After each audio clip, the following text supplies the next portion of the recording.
Kotlin enthusiasts, today we are stepping into the world of iteration with the for loop in Kotlin. This powerful construct allows us to repeat a block of code multiple times, making our program more efficient and versatile. So let's dive into this in detail. So what I'm going to do before that is I'm going to go to files, I'm going to go to new, and I'm going to create a new project.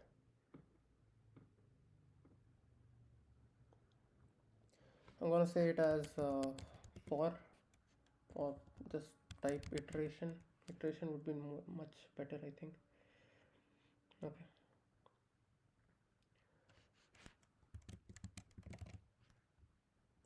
make sure it's Kotlin IntelliJ. I don't need to create a git repo. Okay, add a sample code. Okay, no issues. Create it.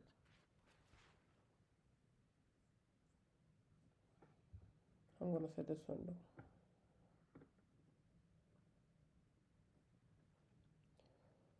The for loop is a fundamental iteration construct in Kotlin. It's used to iterate over a range, a collection, or any iterable type. So we'll explore all the types of for loops that we could use in Kotlin. Just cross it, remove these things. If you just want to remove this thing as well, you can do it, no issues. Okay, so I'm gonna create a function. What functions are, I'm gonna tell you afterwards. Okay, but as of now, let's go with this. So just type fun. So the first example will be a loop for range. Okay, so I'm just gonna say loop for range.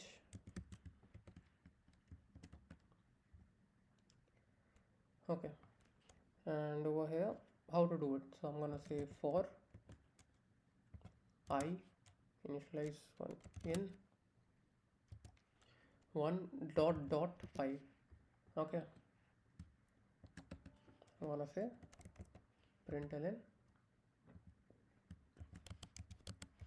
count I, which means I'm creating a variable I which should be between the range 1 to 5. Okay, so first the compiler will try to execute this line, which is initially the I is 1, then again the compiler will come over here, will increment I, and will again come over here. So sort of like this. Okay, so let's run the program. So just copy this thing, paste it over here, and it's done.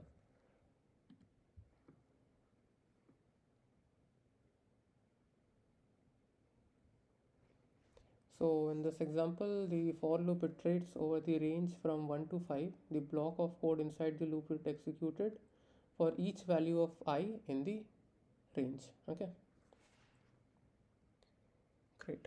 Count 1 to 5. Now if you see, if I just remove over here, it's print ln. If I just remove ln from over here, if I just try to print it, it will not change the line. Okay, that's the importance of ln.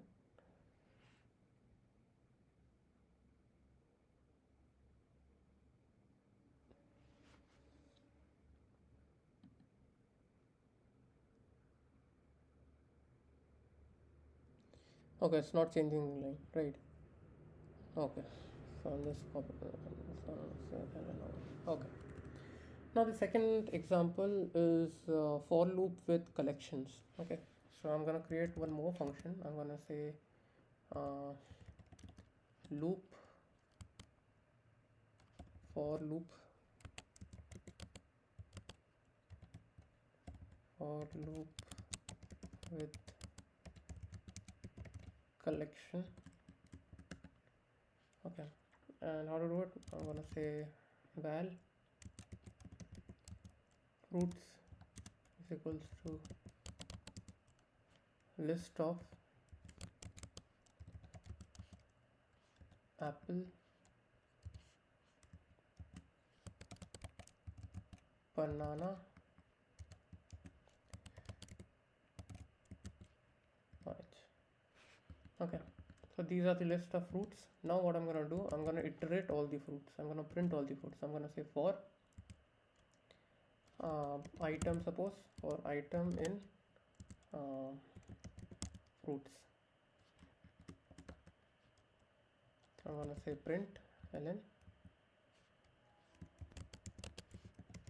fruit fruits.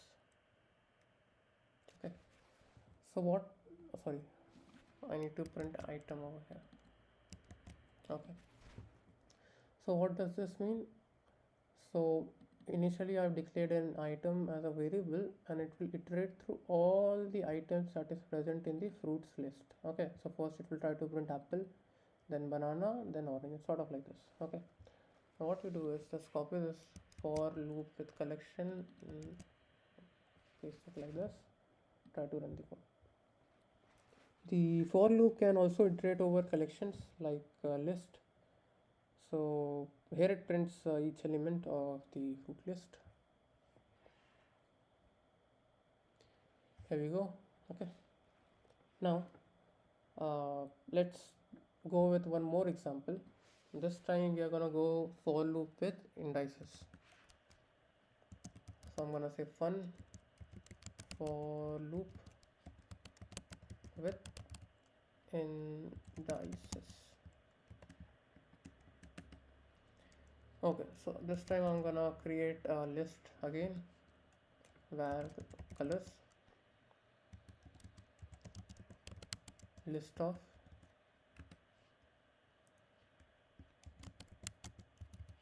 red, green,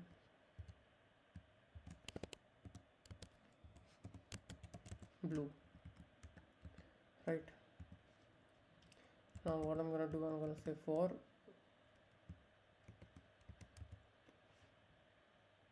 index comma color in colors dot with index. So we, from this code, what we will have is the index.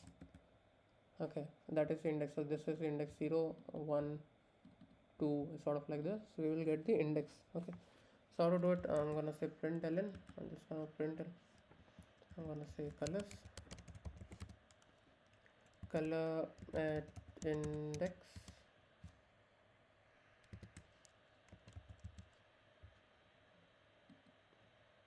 color on index, index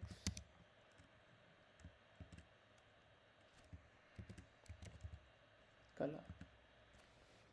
Okay, so what is it happening over here? What's happening over here? So what I'm doing is I'm saying I need the index of a particular color. So suppose first is the red, right? So the red value will be assigned to color, and what is the index of this color? Of this red color, it's 0. So this 0 will be assigned in this index. Okay, so sort of like this. So the value, the first iteration would be 0, and then the color value, that is the red, then the second iteration would be 1, and the color value is green. It's sort of like this. Just to get the index in n list, we could go with this approach. Change it to for loop with indices, and very good.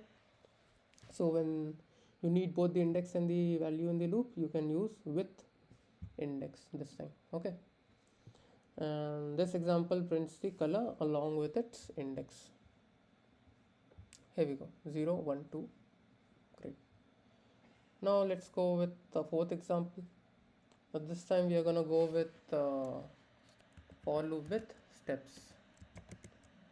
Sorry, fun for loop with steps.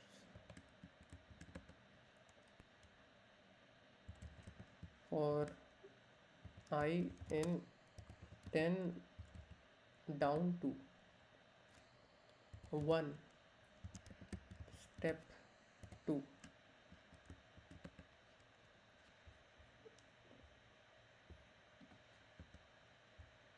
What I'm gonna do, I'm gonna say print ln countdown I. Okay, I forgot to add this. Okay, great. So what this code does is, so as you see from the starting, it's showing I in 10, right? So that means 10 iterations will be done in this I, okay? And down one step two. So let's see what's the code over here. What's the output over here?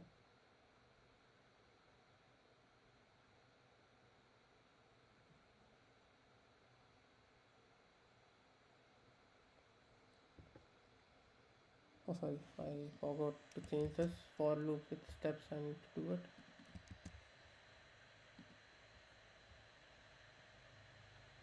So here, if you see, the for loop can iterate with a specified step.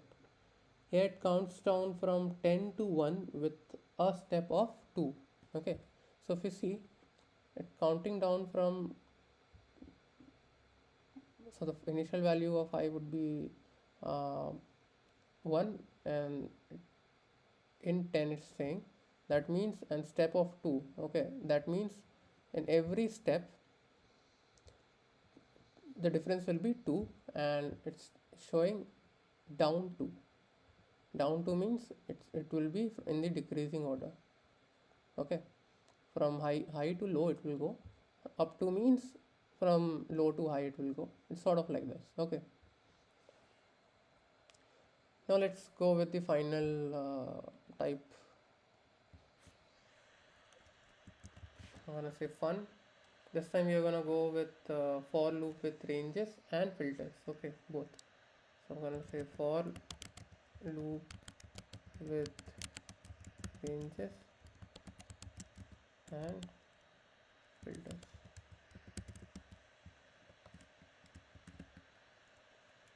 So I'm gonna say for num in 1 dot dot 20. Then I'm gonna say if num modulo sign 2 is equals to 0, println even number. Okay,